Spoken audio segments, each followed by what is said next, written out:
As an audit committees must be independent and must make sure that the company has a strong and ethical tone at the top, one that expects every employee to do the right thing.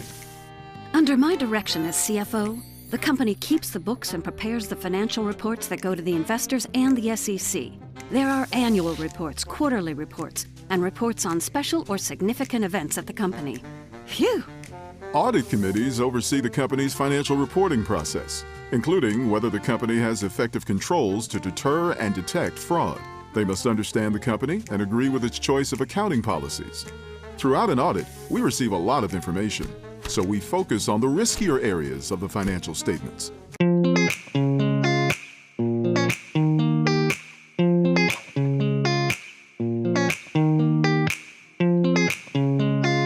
Assalamualaikum warahmatullahi wabarakatuh. We are from Group 5.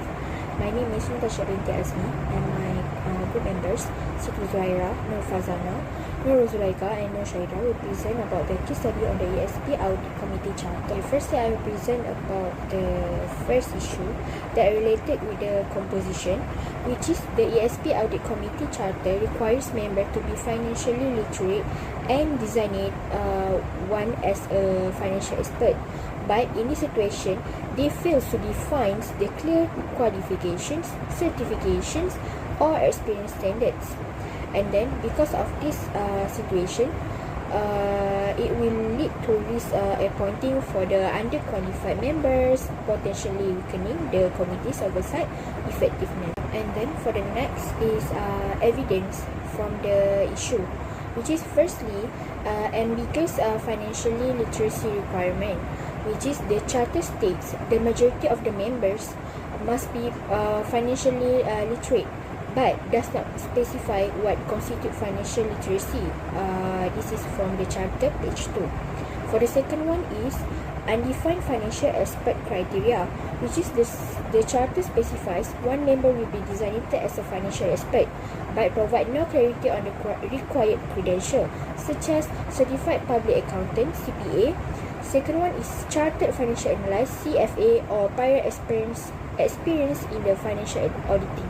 And then the last one, for the justification of the issue and evidence, is financial literacy and expertise are crucial for effectively overseeing an organization, governance, risk management and control process. Without clear and lack of detailed qualification could lead to the appointment of the underqualified members, which pose a risk to decision making, particularly in complex financial and compliance matters. Assalamualaikum warahmatullahi wabarakatuh. My name is Nur Zulaika binti Anwar. My matrix number is 20218394116.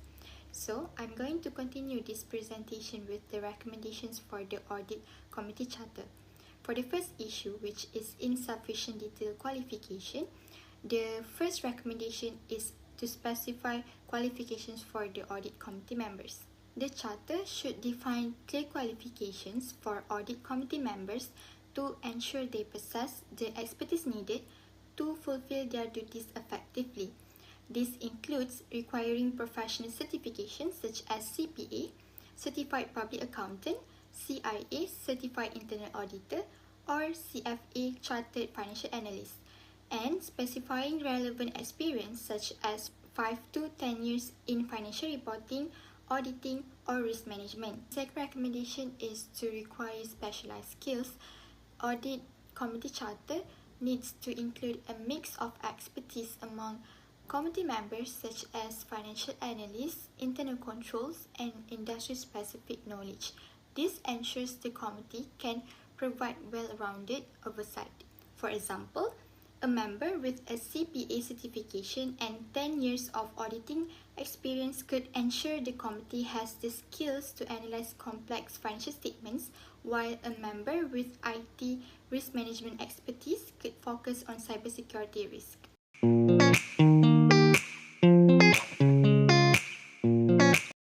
Hi, my name is Siti Zuhaira binti Razali with ID number 2021609882.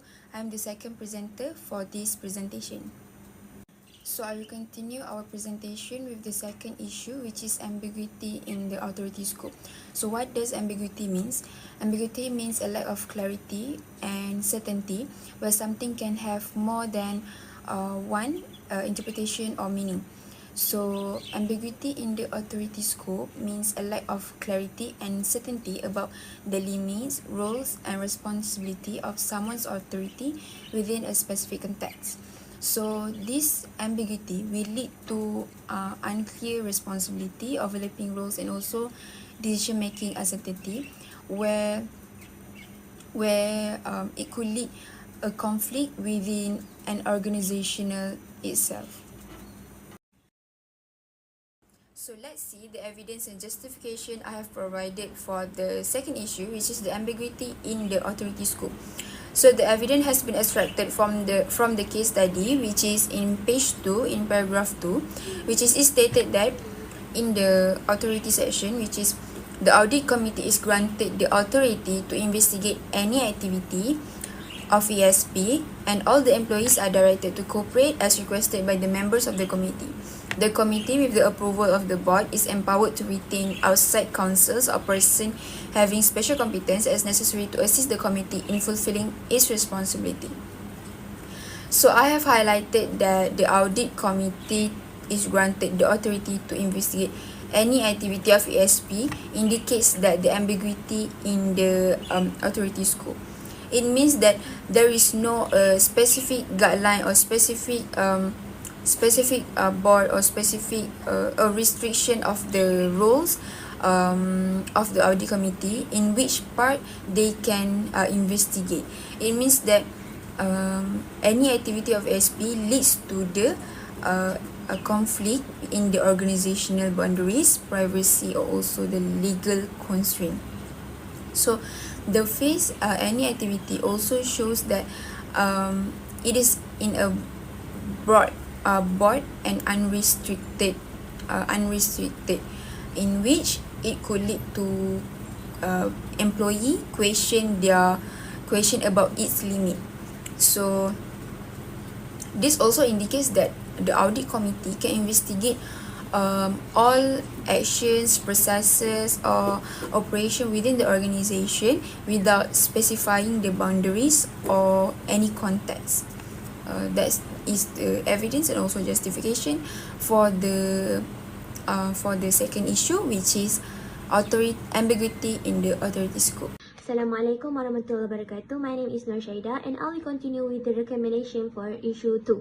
So what we recommend for audit committee charter to do for solving this kind of issue is that the first one, they can define the committee's composition and also the expertise. So how the audit committee should be made up of independent directors to avoid any conflict of interest and to ensure that their decision making are objectivity. And also it is good to have at least one members that has good financial expertise like accounting and audit experience to handle any technical financial issues. So all members need to know that their financial reports come with diverse industry background, so that it brings to variety of perspective. So how it solve the ambiguity is that it can reduce the confusion or dispute caused by the members who might not fully understand their responsibilities. So next is establish regular meetings and also reporting procedures. So what they can do is that they need to schedule meetings at least 4 times a year, which is quarterly, to match financial reporting cycles. So and also it is compulsory to record and document all the decision and the discussion during the meeting and share it with the board of directors for transparency. So how it can clear the ambiguity is that a structured meeting schedule and also clear reporting process may delay confusion, and also everyone knows when to meet and how issues are communicated.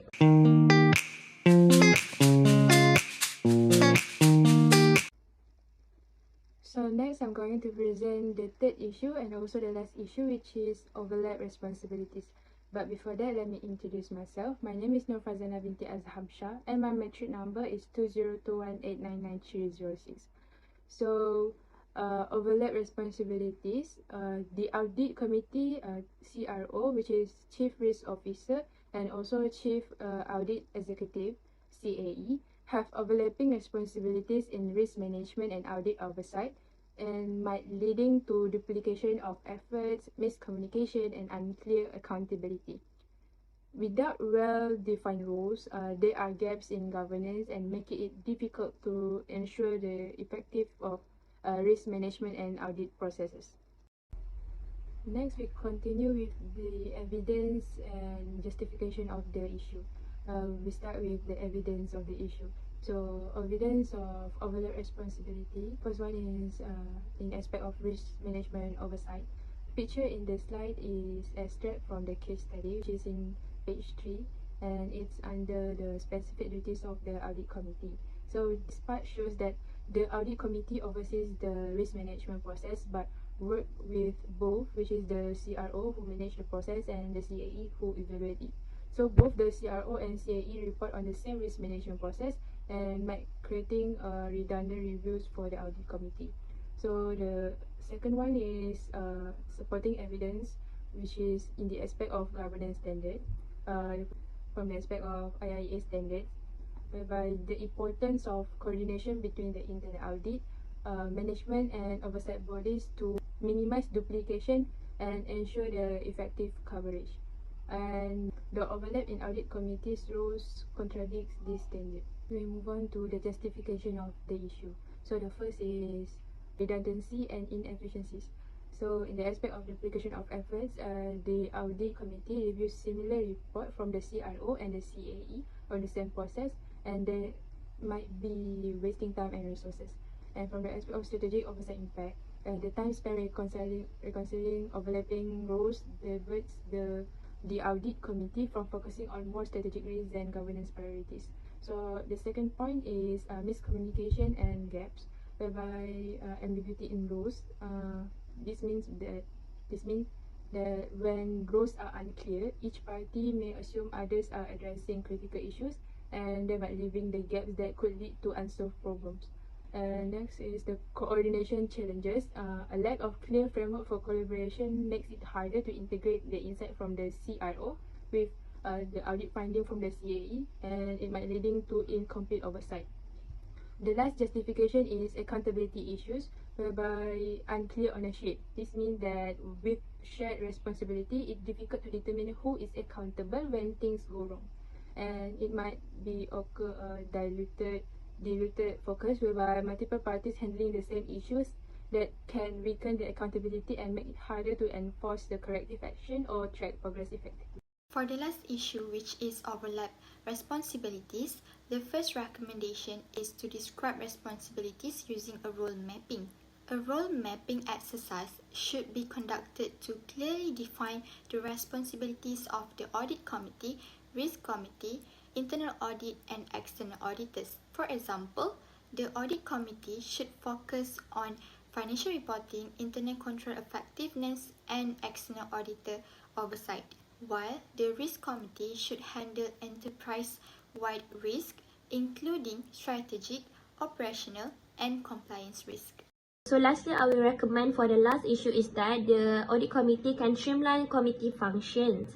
So meaning that the audit committee's charter need to update the audit committee charter to clearly separate its responsibility from other committees, and particularly in risk and also compliance. So let me give an example is that like in risk management areas, the audit committee should only deal with financial risk, not overall company risk, which should be handled by the risk committee specifically. So this is to ensure that the committee can focus only on its own specific tasks, making the process more efficient and accountable. So when rules are clearly defined, when each committee can do its job effectively without overlapping with others. So that's all from us. Thank you.